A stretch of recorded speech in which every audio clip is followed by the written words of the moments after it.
Welcome to this edition of the $1 Million Mastermind Podcast. This is where we pick the brains of high achievers from all walks of life and get their hard-earned, real-world insights on winning. I'm your host, Larry Weidel. I'm talking with Jeff Robinson, and Jeff is my buddy for a long time. For about 12 years, he's been the owner of a ski locker place in Aspen, in his third location. And he's in a premier location right downtown, right by the mountain, owner of the ski shop Ajax, and revenue over $5 million. It's a luxury locker experience. You go in there and you're not schlepping your skis and boots over to the mountain and changing boots to, clomp up the hill and get on the gondola. You're right there. All your stuff is toasty. Your boots have the heaters on at night, and it's just, plus it's a club environment. You start off saying hello to your friends, and it's just a great environment. And if you get out to Aspen, you're going to be out there a lot. Come by the ski shop. They've got all the best equipment. So hello, Jeff. Hey, Larry, how are you? Great. So the summer been busy? The summer has been busy. It's been good. It's been a great summer in Aspen. And this is your second ski season in your new location. And it's worked out better than you expected, don't you think? Yeah, I know. It's a great location. As far as foot traffic and visibility and retail, it's a better location than our last store, that's for sure. And about 3 times the size, too. Yeah. Now, talk, Jeff, about when you started out. You've had other businesses. You're in Aspen for quite a while now, but you came over from Scottsdale or Phoenix? We came over from Scottsdale, yeah. And my background before I got in the ski business was automotive collision repair. So I started out with one store back in 93 in a town called Mesa, Arizona. Then built another store up in North Scottsdale, and then acquired another store in Arrowhead, which is kind of over in Glendale. So we had 3 collision repair body shops doing insurance billable type collision repair. And how did you get into that? Just growing up, I was just kind of a car guy, kind of a gearhead. And then one of my buddies was a really good painter body guy that taught me a ton of stuff. And I did that going through college. And I got out of college and was working a little bit, studying and for my LSAT because I was going to go back to law school. And this buddy was working at a body shop. He was a body tech. So he was fixing cars and stuff at a shop. And he started talking to me one day and he goes, "Hey, the shop I'm working at's for sale." I go, "That's cool." I go, "Are you going to buy it? What are you going to do?" And he goes, "No, are you interested in buying it with me?" And I'm like, and I'm studying for the LSAT and kind of grinding that out. And I go, it sounds kind of fun. It sounds like a little more fun than going to law school. Maybe let's look into that. So we ended up buying our first shop together in 93. And that's kind of how it all started. And why were you going to law school? Well, I got a better option.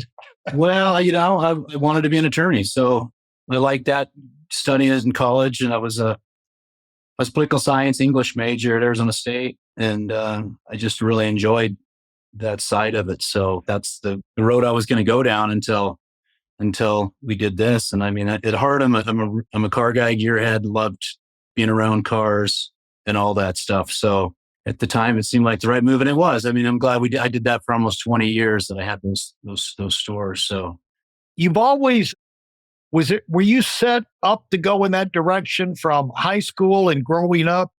You say you're a gearhead. What does that mean? Kind of, when I say that, I mean, I just liked working on cars, fixing cars, and then got into the painting. I was painting my own cars and doing the body work on them and rebuilding the motors, and I was fixing up cars. And then the same partner and I, before we bought that shop, we would go to the auction and we'd buy cars, fix them up and flipping them and sell them and make money on it. It's kind of how I put myself through college. So I wasn't ever planning on owning a body shop. That wasn't my plan, especially out of college. I was planning on, continuing my education and getting a law degree. So, but it took a turn and went down the other direction. And I'm happy I did. I enjoyed it. And, I still miss it a little bit. I love the ski business, but I love being around cars and I love that business.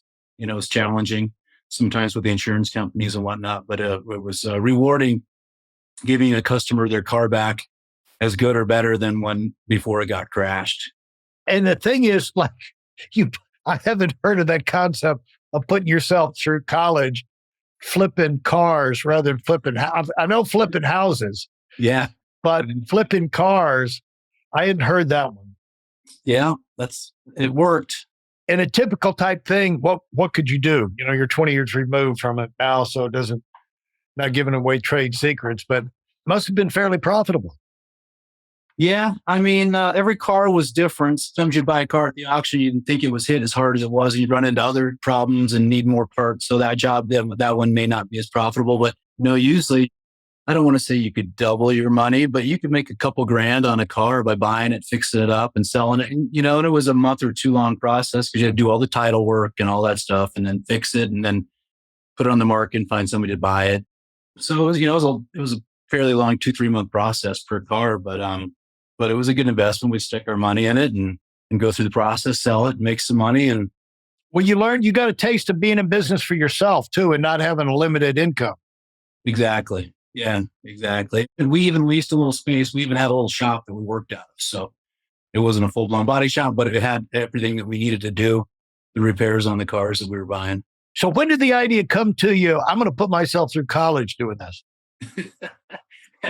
I was either go get a job at a restaurant or something, or do what I really like to do. And that's, get my hands dirty and work on cars. So I'm like, I'd rather do that in the afternoon after classes than go work at a bar or restaurant at night, trying to make some extra cash to put myself through school.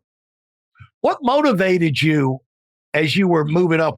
What were you attracted to other than cars in general, but in life? What were you thinking your life would shape up to be? What attracted your attention? Well, I kind of always knew I kind of wanted to do my own thing and own my own business, and I couldn't imagine myself really working for somebody. I was always had the kind of that entrepreneur itch. So it just kind of happened over time. And then once I got into my first store, I really knew that was the direction I wanted to go and kind of expand into a different area up. And when I did my second store, we built it. It was in a higher end area. I enjoyed working on higher end cars, and that was a little more affluent area. So we were working on, BMWs and Mercedes and Porsches and stuff like that, rather than my other shop where we were working on a little lower end car, even though the process is exactly the same and you got to do exactly the same thing to every car. I just enjoyed being around some of those higher end cars and clientele. And any kind of experience you went through early on that told you didn't want to grow up working for? What gave you the signal on the highway that I don't want to be working for somebody else all my life? It's always interesting how that signal comes to us. It comes to some people, and some people, that signal, it never occurs to them that they can actually get through life and not have to work for someone else. I think a big part of it was I really admired my grandfather, and he always owned his own business, and he was really successful, and he ran his own business and, had a lot of flexibility, even though he worked really, really hard. I think it was being around him and working with him growing up and doing things and doing projects with him that I just kind of saw that and go, I kind of think that's what I kind of want to do too. So that might have been kind of the light that I saw way back when I was young. What was the hard thing about being in business for yourself? Did you have to kind of develop some new skills or reorganize your thinking or make some adjustments to be successful in that thing? No, I wasn't afraid to work hard, put the time in and do whatever it takes to be successful. Some of the challenges are employees. Sometimes it could be cash flow, figuring those things out, growing and having the capital to grow. Those were some challenges, but I when I started doing it, I decided I was going to do it. And I was going to work hard and do whatever it takes to be successful. And not everybody gets to that, ever actually makes that decision, do they? No. But it seems like, it's like this business is hard. Life is hard. And it's like, how do you do it? It's just so hard. It's like, well, it'd be hard for me too if I did it the half-blooded way that you do it, trying to cut corners and making everything 10 times harder than it needs to be. When you make up your mind to just go do it, it starts to get a lot simpler, doesn't it? It does, for sure. I've heard that phrase, do whatever it takes to be successful. Did you actually have that thought in your mind, or is that just kind of a description? As like, the confidence that you could get. A lot of people will stall out, Jeff, because they say, well, I don't know this, I don't know that, I don't have, like funding, like how do you go get funding, this and the other. And all the answers are out there. People have figured it out, but they don't get past the point of understanding whatever it is you don't know, somebody else out there does know. And what just because you are ignorant today on a particular subject, or you don't know how to do something today, doesn't mean that tomorrow you couldn't have it all figured out because someone showed you how, How did you figure your way through a lot of those early stages? I remember starting in 93. Fortunately, my partner had a good background in the business. So he was kind of my mentor, and we worked together for the first couple of years. But going into it, I knew absolutely about zero about billing an insurance company and how the whole process worked with the insurance company, owning a full retail style body shop. So to be honest with you, I just kind of rode his coattails. He taught me everything I know, and I learned everything from him. But within a year, I knew everything and how it all worked. So it didn't take me 10 years to figure it out. I figured it out pretty quick, but I was lucky that I had a mentor and a partner that knew what he was doing. Although he was learning some things too at the same time. He had never been at that level, but he had the background and had been around it enough to know that we could do it and be successful at it.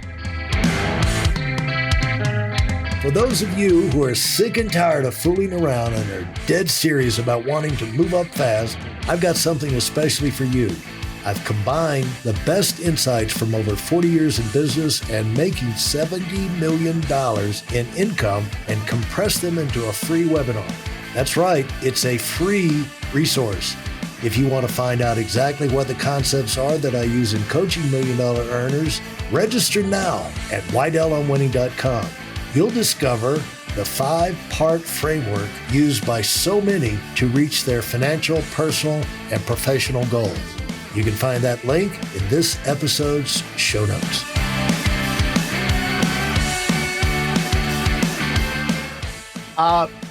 What triggered the expand? Was it just natural evolution? Let's get this, expand here, expand there. Just opportunities came and you jumped on it?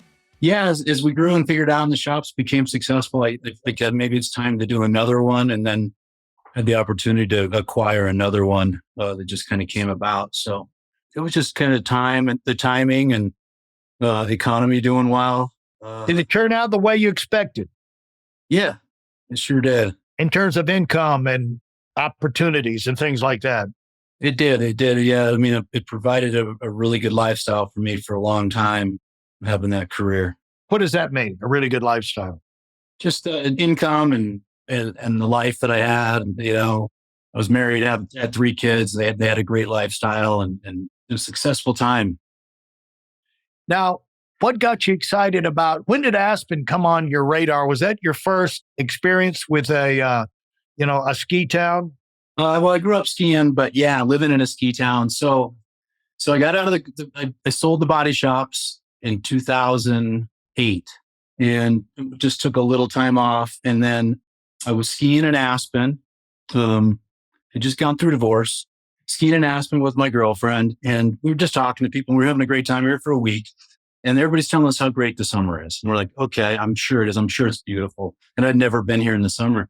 So we were just driving home back to Scottsdale, and we go, maybe we should just rent a place for a couple months and just come spend a couple months in Aspen and see what it's really like, hike and do all those fun things that you do in Aspen and ride your bike around and enjoy the great weather.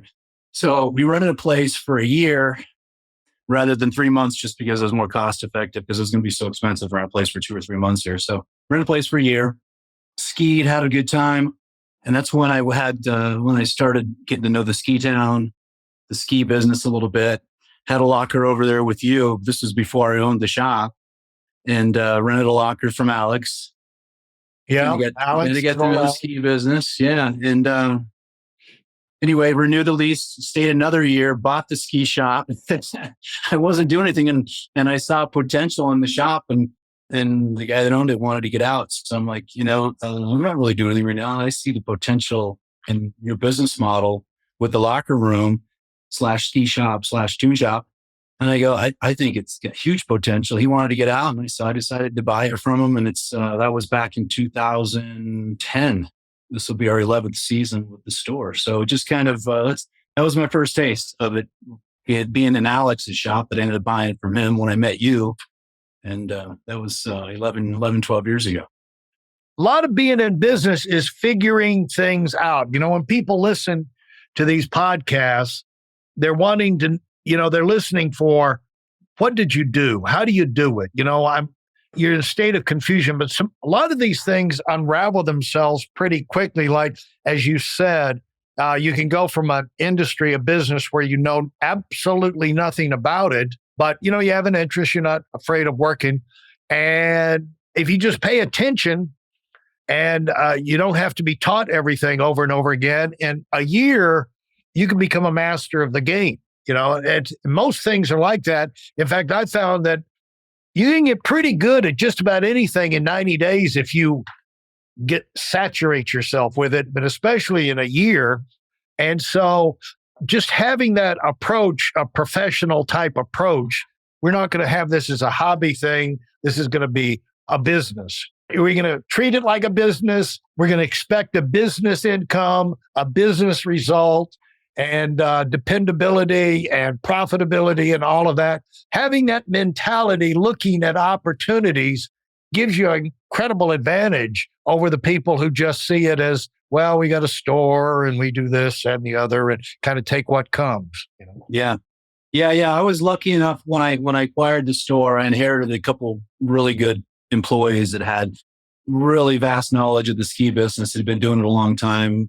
And one of them really taught me a lot that I know today, technical and the technical side of the business and stuff. And I, be honest with you, Larry, going into the ski business was kind of like when I went to the body shop business. I knew a little bit about it, and it was a business, and I knew I could figure it out, but I really didn't know that much about buying hard goods and what I should buy and difference between the boots and the sizes and all the different things and the construction of skis and should we do clothing in this little store that we got, which we tried, which was kind of a failure. We should have never tried to do clothing. There just wasn't enough room.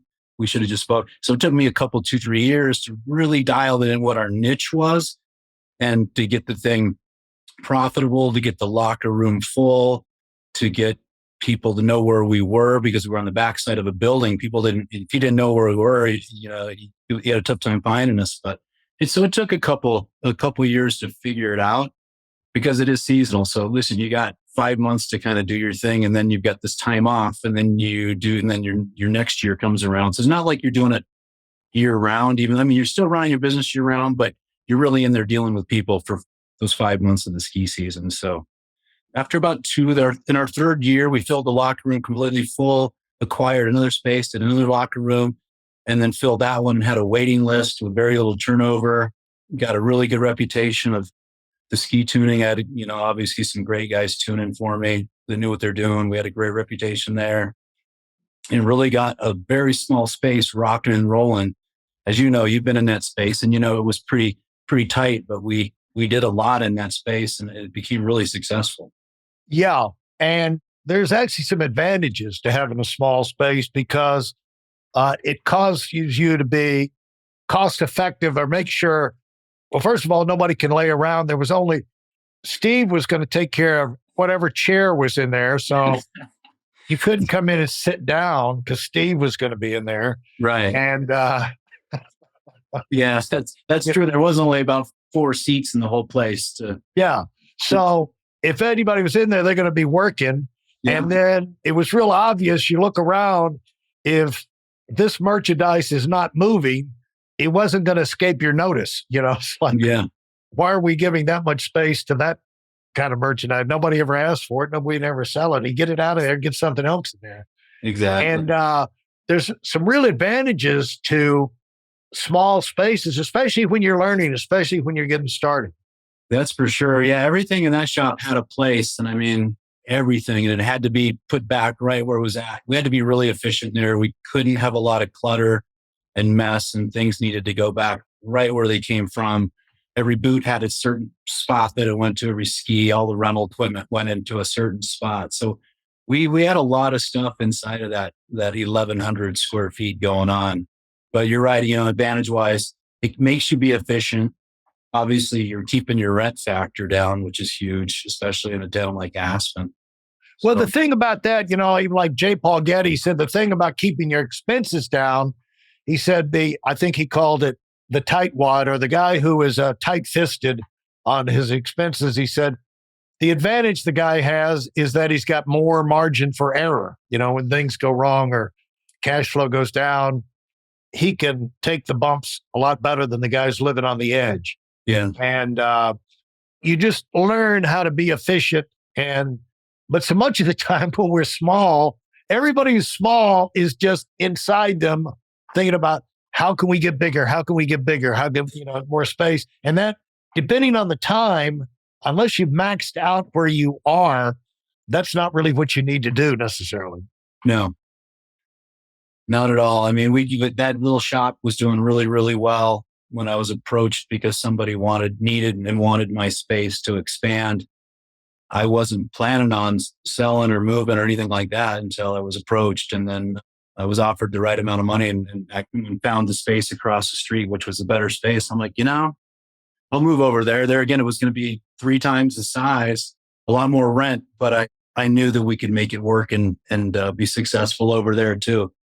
And it's been a fun move. It's been fun changing the way we've done things. We've got more room, different equipment, a brand new locker room.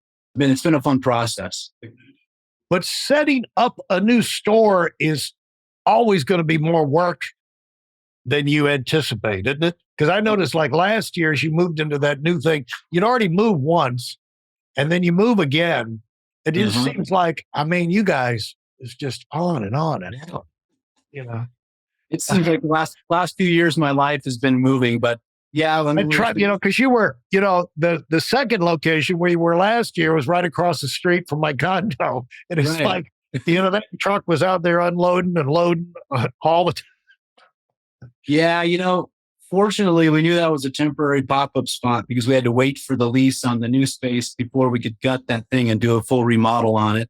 So that was just kind of a temporary, almost kind of a season off for us, but we didn't want to lose our momentum as a ski shop and a locker room. We wanted to have a presence. So we did a small amount of hard goods. We didn't do any tuning that year. We had a small locker room just to keep lockers for our current locker members if they wanted one, and just wanted to have a presence in town that we hadn't gone away. The shop wasn't gone. And that so we could also promote the new store, the new locker room, and what we were doing in the new space. So that was a lot of work moving in there. And then obviously the design, the build, we demoed the thing and did all the construction, trying to get it done for ski season, having problems with delays and not, the last couple of years have been tough and getting guys to finish the job and stuff. But we got it done. I mean, we were working all the way up to Christmas, finishing things into the holiday season, but we got it done with a lot of work from a lot of guys. And I can tell you that this year, right now, it's going a lot smoother than last year. Yeah, that's one thing, those listening, if you're starting a business right now, next year's going to be smoother, folks. When you start, you don't know what you don't know, and you're in the process of learning what you don't know. Yeah. And every situation or every location has its own little group of factors that you have to work through. But the second time around, then you can, you're through the initial orientation and you can start to refine and improve and build momentum, which is what you're doing now. And what I'd like to say, Jeff, is congratulations on making 3 locations a success and really growing and set a spirit of growth and positive vibe in all 3 locations. And that's a credit to your leadership. Thank you, Larry. Thanks for listening to the $1 Million Mastermind.